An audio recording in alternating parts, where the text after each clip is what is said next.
Hey guys, it's Joe and welcome back to Trauma Talk. I am Joe and you may be able to see both of the sleepy shepherds behind me, Sadie and Sophie. Today we are talking about something that has affected me for the last many years that I have done a lot of processing through, but still affects me and affected other people I know and care about this week and probably always will, and that is other people's reactions to our stories or talking about mental health or mental illness or what we've experienced or trauma or just other people's words in general. I have had a lot of difficulty with this. I'm guessing maybe you have too. I hope you haven't. I hope people's reactions to you and your story have been fantastic. But I find oftentimes that is not the case. In my own story, I have had to do a lot of processing through people's reactions because the way that people responded to me after I came out of all of the abuse that I went through and that trauma was in a lot of ways almost just as damaging as what I went through. The betrayal, the lack of support, the words that were said, so on and so forth. And over the years, I have come to realize that a lot of that was completely unintentional on their part, and then sometimes it wasn't. And learning to find that difference, I think, is really important. And also learning to not deny ourselves emotions regardless of what someone's intention is. So I want to talk about a situation that I faced this week, which I talked about on Facebook Live, so I'll just kind of go over this briefly if you watched that. But I went through and am still going through a lot of depression. So I've been anxious, as I've talked about in other videos, for weeks and weeks on end. Like that just crushing, cannot get away from it, 24 hours a day, constant panic and anxiety. And good news is that started to let up. Bad news is the reason it let up is because this soul-crushing depression just sort of like sank down on Monday. And I am in coaching for the career that I am in. I run my own business, which means that there's not a lot of pressure on me because I like what I do, but there is a lot of pressure on me. And so I've hired a coach this year to help me. And on Tuesday, I had a session with him and I wanted to cancel it because I didn't want to get out of bed. I didn't want to move. I didn't want to think about business. I was trying to basically just keep my head above water and like stay alive. But I was like, no, I can do this. I'm going to just meet with him. I'm going to just take that step and get that far. And so I did. And I was, I want to say, unfortunately, emotional. Like I couldn't mask where I was because it was that bad. And so he was asking me what was going on. And I told him, like we talked about when I started this coaching, I deal with anxiety and depression. And right now I am in the midst of some really intense depression and I don't know how to deal with it in my business and blah, blah, blah.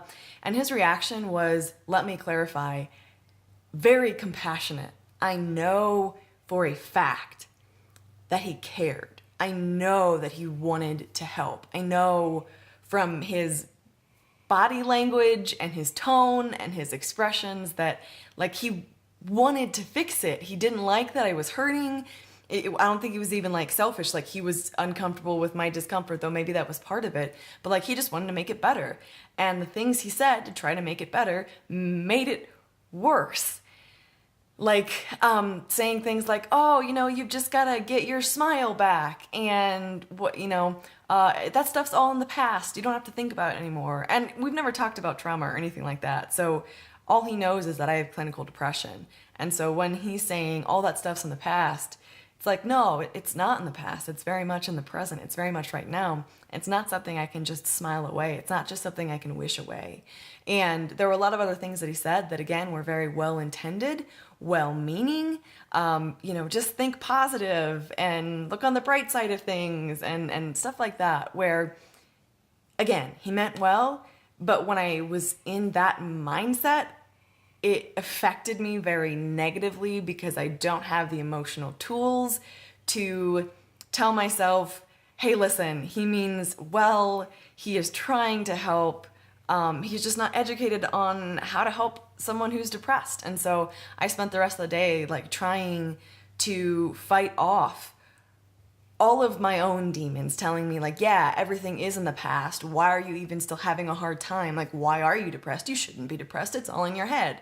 Like all of that stuff, you know? And I was able to work through it, but it was really challenging. And it got me thinking about how other people respond to us and the fact that how people respond to you is not your fault. People have responded to my story in extremely negative ways, from telling me it was my fault to, well, that's a good example. I also have a good friend I was talking to this week who opened up to her family about some stuff, and their reaction was really bad, telling her that no, that never really happened, even though it did, and denying her reality, denying what she is feeling and experiencing because they were uncomfortable with it, because they couldn't deal with it. And so they were saying extremely damaging things. And the point I wanted to make today is that people's reactions to you are not your fault. Whether they are well-intentioned or not well-intentioned, like my coach, I think his intentions were really, really good. My friend's family, I don't know them, but I feel like their intentions are probably selfish, not great intentions. On either side of the spectrum, however people respond to you, it is not a comment on your story. It is not a comment on your worth. It is not a comment on your value. It is not a comment on the sincerity of what you're experiencing or the reality of your feelings. It's a comment on where they are, their level of education, their level of ignorance, their level of understanding, and that's it. The words that people say to us cut gaping holes in us. At least they have for me in the past. And I don't want to say that's unavoidable, because perhaps it is avoidable. Perhaps there's a way to get to a place where I totally understand where people are coming from and people's words just no longer have any effect on me. But I don't see that happening anytime soon, if I'm honest. But the fact remains that I'm allowed to have a reaction to the reaction. I'm allowed to process it. I'm allowed to feel it. But the reality also is that it's not about me. My coach telling me that it's all in the past doesn't mean that it's all in the past. It just means that where he is in his journey, in his understanding of mental health or mental illness, or processing his own story, that's where he is. That's not where I am. And so when people are telling you things, I would just encourage you to filter it all through a lens of understanding that it's where they're at, not where you're at. I know that that's hard to do because I have a really hard time doing it, and the comments that people said to me ricocheted around my head for like 5 years before I could process some of them. But like I said, the only thing you can control are your actions and your reactions. And so when you tell your story and people just have shitty, awful reactions, it is not your fault. And their words are not a comment on you. Their words are a comment on themselves.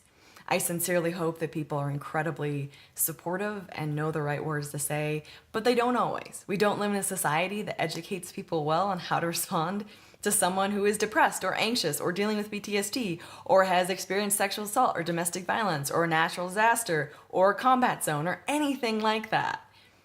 We don't have a lot of good education out there.